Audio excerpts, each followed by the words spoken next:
বংশৰ চাপ পৰি অহা সত্ত্বেও প্ৰতিমাই কিন্তু প্ৰহৰী কামটো বাদেই দিয়া নাই।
জানো বাৰু যে এইখন ঘৰত মই দূৰৰ পৰাই চেলক কৰি আহোঁ। ভৱিষ্যতে যাতে আৰু ইয়ালৈ কেতিয়াও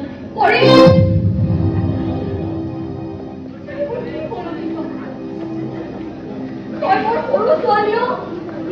এই যে ৰণবীৰৰ চকুৰ সন্মুখতে তই খোজ কাঢ়িব পৰা উচ্চ শিক্ষা ললি ঠিকেই, কিন্তু ব্যৱহাৰ নিশিকিলি। তাক কেনেকুৱা ব্যৱহাৰ কৰিব লাগে যদি নাজানো শিকিবি। এই যে ৰণবীৰ, ই একো বেয়া কথা কোৱা নাই। যধে মধে যাকে তাকে যি টি নবকিবি। পঢ়িলেতো বেয়া কথা কোৱা নাই। মানুহৰ মুখে মুখে ওলাই যোৱা কথাবোৰ প্ৰকাশ কৰিছে। মানুহৰ কোনোবাই আমাক খোৱাও নাই খোৱাও নাই। ফোন কৰি এই মানুহজন মোৰ কাৰণে তেনেদৰে ভগৱান তোক উচ্চ শিক্ষিত কৰাৰ ক্ষেত্ৰতো এখেতৰ বহুত অৱদান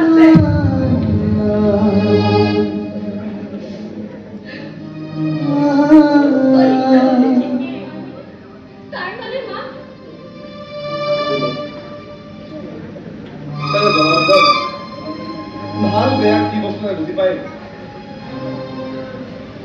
গতিকে আজি ভুলেগেলা কৈছে ঘৰত অলপ কম নকৰোঁ পিছে ভৰি তহঁতৰ ঘৰলৈ মই বেয়া উদ্দেশ্য নাকৰোঁ তোৰ মাৰ অলপমান সাহস বুলি মই নচলে আৰু তোমাকে বিশ্বাস কৰক বা নকৰক এয়া ডাঙৰ কথা নহয় তই মোক বিশ্বাস কৰোৱাই এটা কথা মনত থাকি ধৰি এখন নিকা সমাজ গঢ়িবলৈ হলে প্ৰথমতে মানুহৰ হৃদয়ৰ পাত্ৰ হ'ব লাগিব মোক কি শিক্ষা দিবলৈ নালাগে প্লিজ প্লিজ ইয়াৰ পৰা গুচি যাওক তই কিন্তু সীমা চেৰাই গৈছ কৰি কথাৰ মাজতে মাত শুনি সীমা মোক ক'বলৈ দে আমি বৰ দুখীয়া মানুহ বৰ কষ্টৰে ডাঙৰ হৈছো বৰ কষ্ট কৰি খাওঁ জীৱনৰ ভিতৰতে যেন এটা পুহি ৰাখিছো আৰু তেনেকৈ আজি BA পাছ কৰিছো কেতিয়াবা খাইছো কেতিয়াবা লঘোনে হৈছো এই সমাজখনেতো নাজানে মই জানো যে আপুনি এজন বৰ ভাল মানুহ মাৰ লগত যে আপোনাৰ কোনো সম্পৰ্ক নাই সেয়াও মই জানো কিন্তু সমাজ এখন আছে নহয় মই আপোনাক হাত জোৰ কৰিছো আপুনি প্লিজ আমাৰ ঘৰলৈ নাহিব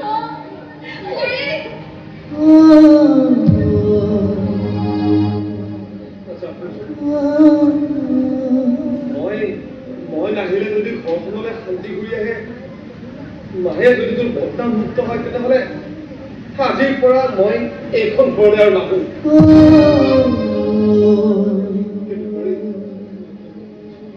উজ্জ্বল বস্তুৱে কিন্তু ভুল নহয় কথাখিনিৰ অৰ্থ হ'লে মই নুবুজিম কলেজ ছুটিৰ পিছত তই যিজন ল'ৰাৰ কাৰণে অপেক্ষা কৰি থাক তেওঁ কিন্তু কোনোদিনে দিব নোৱাৰে এয়া আপোনাৰ গেৰেণ্টি নেকি নহয় তোৰ মাৰে মাজে মাজে তোক খবৰ ল'বলৈ কৈছে তোৰ সুখ দুখত মোক চাই দিবলৈ কৈছে সেইকাৰণে ক'লো ল'ৰাজন ভাল নহয় অলপ সাৱধানে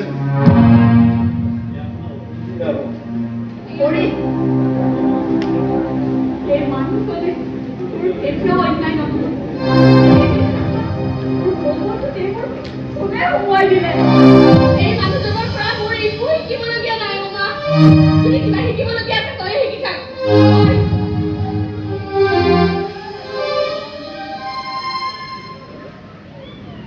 মই যাওঁ দে মোৰ কাৰণে পঢ়িয়েতো বৰ অপমান কৰিলে তাৰ বাবে তই মোক ক্ষমা কৰি দিবি ৰঞ্জিত আচলতে আজি ৰাতিপুৱা এটা বিপদ খবৰ পাইছোঁ তাহাঁতৰ APSCৰ কাৰণে বিজ্ঞাপন ওলাইছে এক্সামটো দিবলৈ দিবি এইবাৰ মই পঢ়িলে চব বুজি পাব আজি ঘৰতে কৰিব এই হ'ল নহয় আইলাত চাবিচোন কিয় হয় বয়স হ'লেতো বুঢ়া হ'বই লাগিব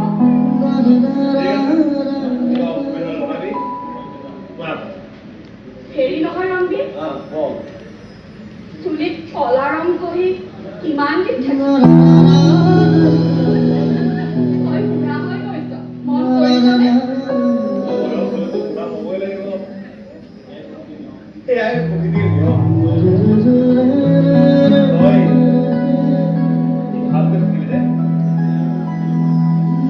এতিয়া আৰু মোৰ জীৱনৰ ভৰসা নাই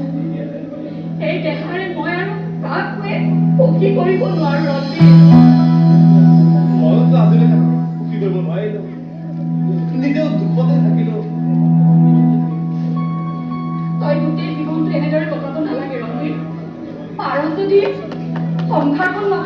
নালাগে তোৰ খুব দুখ দূৰৰ পৰা চাই মই পিছে পিছে এনেদৰে কৰি থাকিলে শৰীৰটো বাৰে বাৰে অপমান কৰিব আৰু মই এইবোৰ চাই থাকিব নোৱাৰো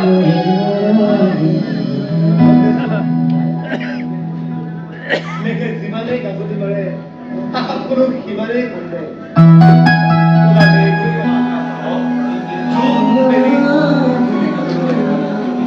আমি মৃত্যু পৰ্যন্ত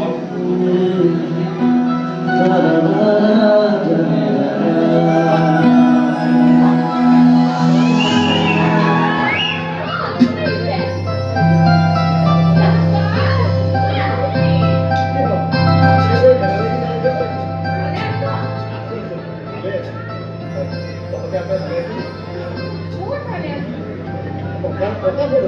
বিচনাতে আছে কিয় গাটো ভাল নহয়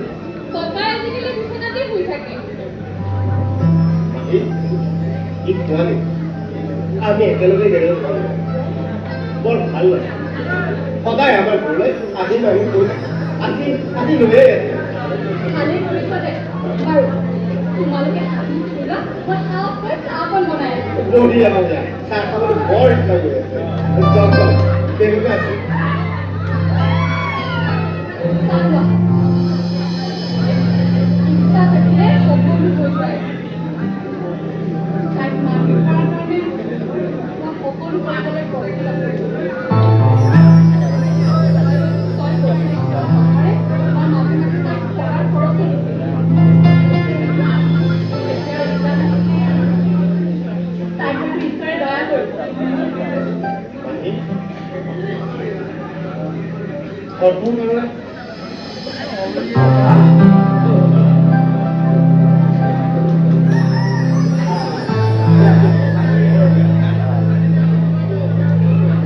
তই অহা খবৰ সময় পাইছো ভালে কৰিছো বহুদিন ঘৰলৈ অহা নাই নহয় চিনি পোৱা নাই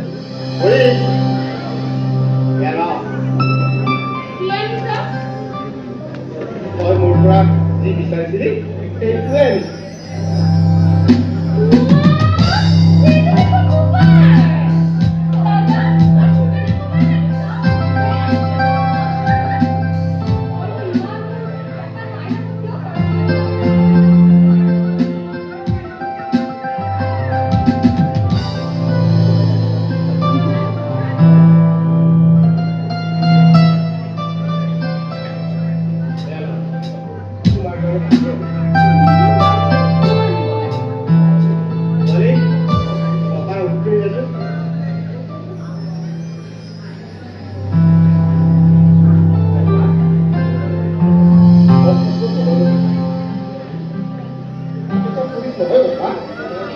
একেবাৰে একেবাৰে DSP ৬-৭খন থানা তাই আন্ধাৰত থাকিব পিছে পৰি তই পুলিচ হলে আমাৰ গেৰেজৰ সন্মুখত থকা এই মদৰ দোকানকেইখন কিন্তু উচ্ছেদ কৰিব লাগিব আগতে চাকৰিটো হৈ ল'ব লাগিছিল চব কৰিব পাৰিব মই ছাত্ৰৰ ব্যৱস্থা কৰোঁ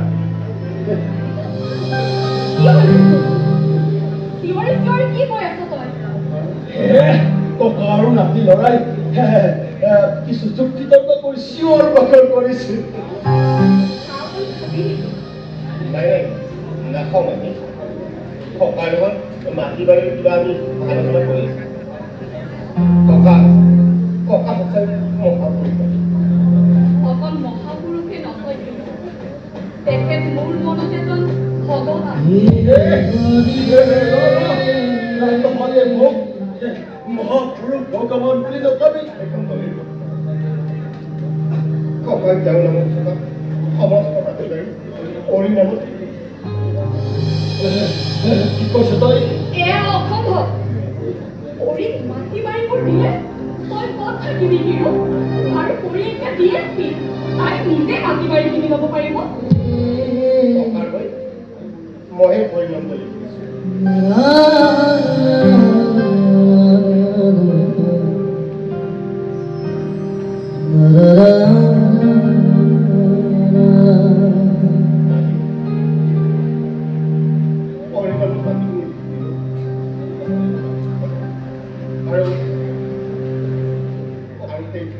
এইখিনি ঠাইত মই এটা নামঘৰ সাজি পুৱা গধূলি মই তাত নাম গাম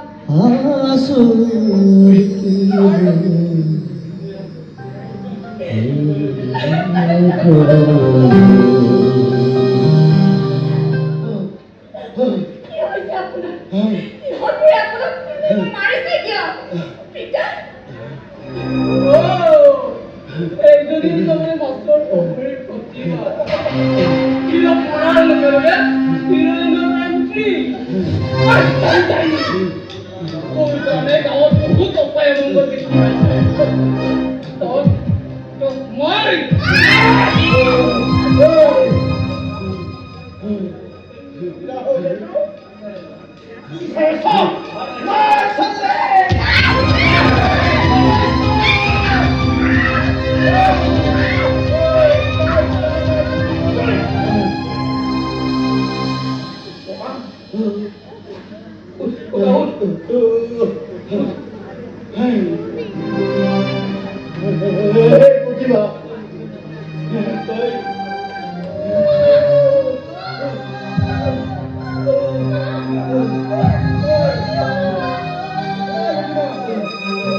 মুখৰ মাছটা উলিয়াব পৰা নাই কিবা সব দূৰৰে কথা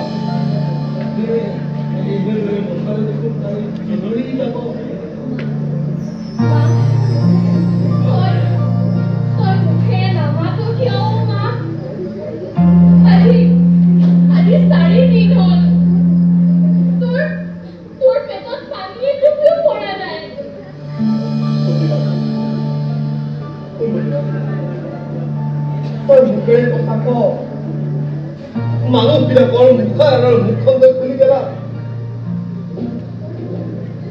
মই যদি নামাতো তেন্তে জনাৰ্দন গোস্বামীৰ সেই মুখা আৰু মুখখন খুলি পেলাব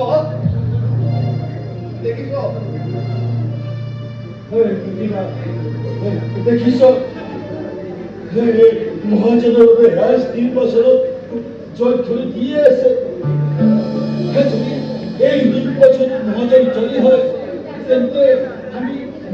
মরিব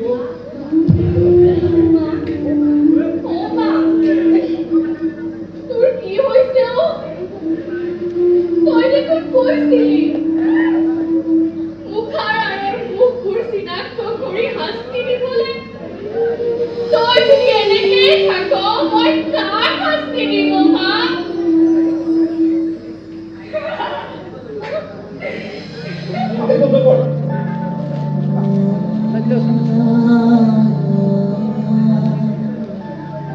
Hey,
পিন্ধিছ মোকো এযোৰ দিবি মা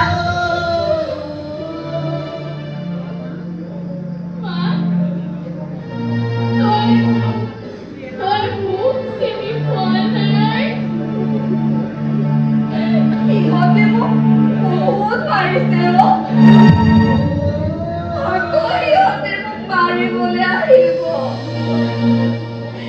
মোৰ মূৰত ডাঙৰ লাঠিৰে কোবাইছে তহঁত থাকিলে সিহঁতে মোক মাৰিব নোৱাৰে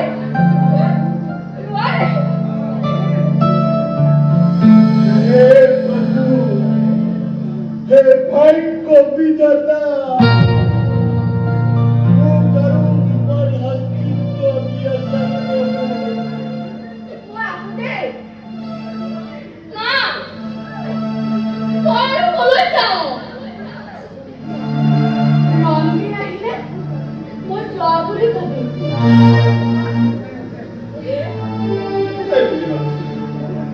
মই ৰবীৰ তোৰ কাষতে আছো দেখোন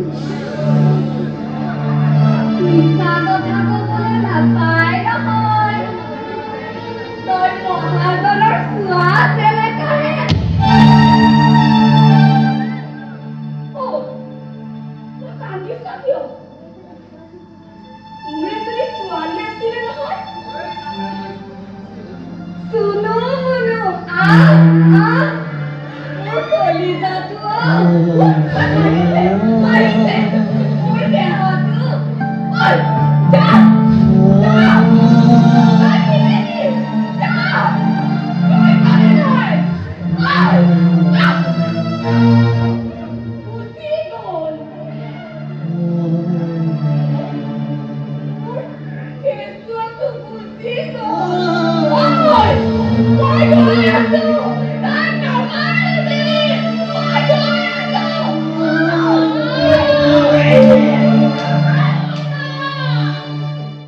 মহাজন দেউতা অ মহাজন দেউতা চিনি পাইছেনে মোক তই কোন মই প্ৰতিমা তই ইয়ালৈ কেনেকৈ আহিবি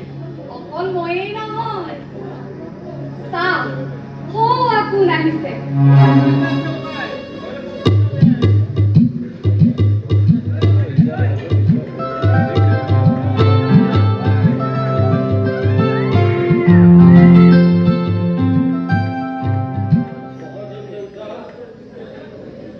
ঐ তই আকৌ কোন মই ৰঘু যাক বিনা কাৰণত ধৰ্ষণকাৰী বুলি শাস্তি দিছে তই আকৌ কিয় আহিলি কোন আছ ইহঁতো কি আপোনাৰ গতিয়াই বাহিৰ কৰিলে কোনে নাই মহাজন দেউতা এই চৌদিশে আমাৰ মানুহ সেই দূৰ মানুহবিলাক ভৰি ভূত হৈ গ'ল কি কৈছ ঐ বহুত মানুহ নে ভূত আমি জীৱন ভূত প্ৰতিমা তোক যি লাগে মই তাকে দিম কাইলৈ নিৰ্বাচন মোক মুক্তি দিয়ক প্ৰতিমা মুক্তি লাগেতো ময়ো এদিন এনেদৰে তোৰ আগত মোৰ জীৱনটোৰ কাৰণে ভিক্ষা খুজিছিলো তই কিন্তু ভিক্ষা নিদিলি তোৰ চেলা চামুণ্ডৰ হতুৱাই মোক হত্যা কৰিবলৈ চেষ্টা কৰিছিলি তোৰ ছোৱালীজনী ক'ত আছে তাক মই মোৰ গোটেই সম্পত্তি তাৰ নামত লিখি দিম আজি তই মোৰ ছোৱালীজনীৰ চিন্তা কৰিছ লাজ নালাগে তোৰ তহঁতৰ দৰে মুখা পিন্ধা ভদ্ৰ লোকসকলৰ বাবে আমাৰ দৰে দুখীয়া মহিলাসকলে সতীত্ব নষ্ট হয় গাঁৱৰ মুখিয়াল হোৱাৰ চলেৰে ৰাতি ৰাতি দুখীয়া মহিলাসকলৰ ঘৰত গৈ তই ইজ্জত হানি কৰ দিনৰ পোহৰত তহঁতে আমাক চিনিয়ে নোপোৱাৰ ভাও ধৰ মোক ইলেকশ্যনটো যাব না দেও প্ৰতিমা তোক যি স্বীকৃতি লাগে মই তাকেই দিম দিব পাৰিবি তই মোৰ সতীত্ব ঘূৰাই দিব পাৰিবি তই মোৰ ছোৱালীজনীৰ দুখৰ দিনবোৰ ঘটাই এয়াতো সুবৰ্ণ সুযোগ তাক গাভীৰ পৰা নমাই দে মই নোৱাৰো মই তাক হত্যা কৰিব নোৱাৰো পাৰিব লাগিব প্ৰতিমা নহ'লে তোৰ ছোৱালীজনীৰ পিতৃ কোন সেয়া সমাজে গম নাপাব তোৰ ছোৱালীজনী সকলোৱে জাৱাজ বুলি আহে সমাজৰ আগতে মুখ উলিয়াব নোৱাৰা হৈছে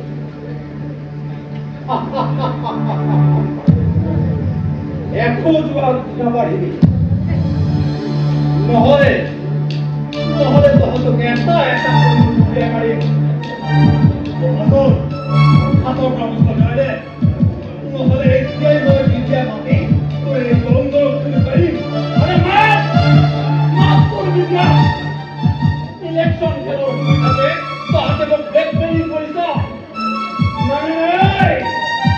পিষ্টল হাতত তুলি তেতিয়া মই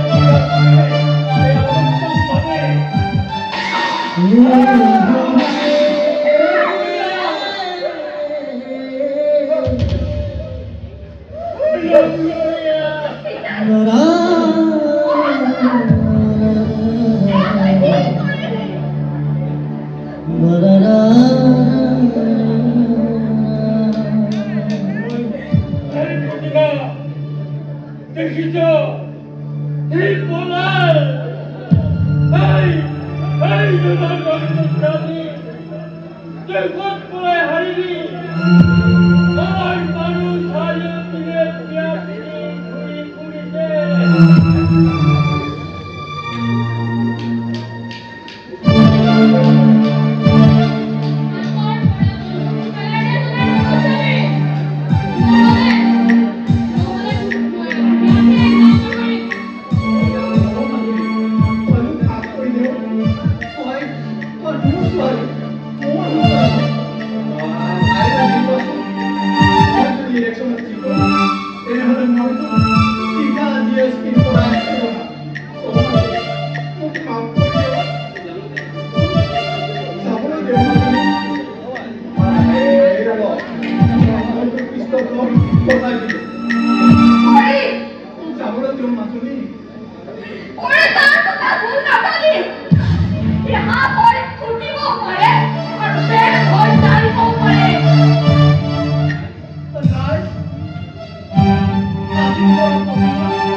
ৰাইজৰ পইচা চুৰ কৰা নাছিল ৰাইজ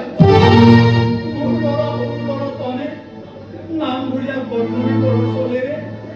মন্দিৰৰ টকাবোৰ চুৰ কৰিছিল ৰাইজ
হত্যা কৰিলো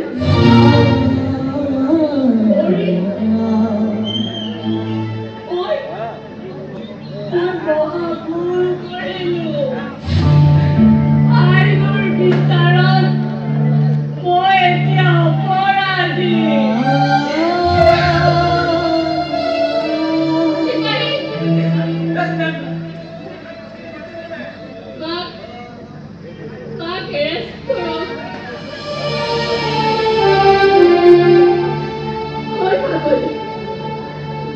কান্দিছো কিয় এতিয়া হাঁহিবহে লাগে হা নাহাঁহ কিয় হা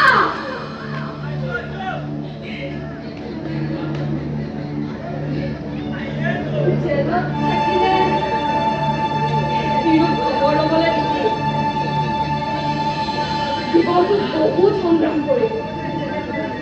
কিছুদিন জেলত জিৰণি ল'লে গাঁৱত ঘৰত আজিৰ পৰা শান্তি দুখীয়া মানুহৰ অন্যায় অবিচাৰ এইবোৰ শোষণ কৰা নোহোৱা হৈ আহিল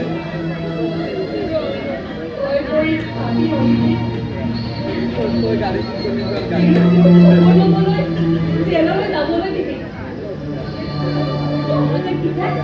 ভালদৰে সৎকাৰ কৰিবি ঐ এনেদৰে চাই আছোনে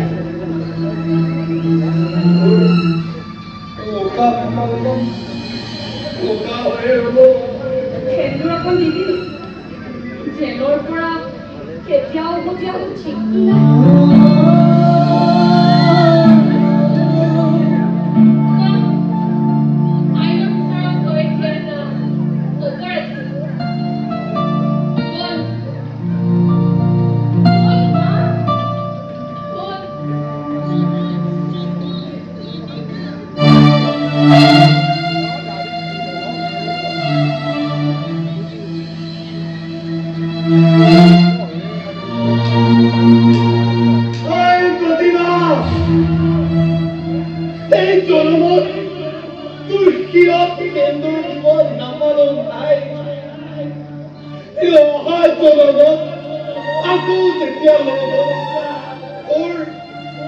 কপালত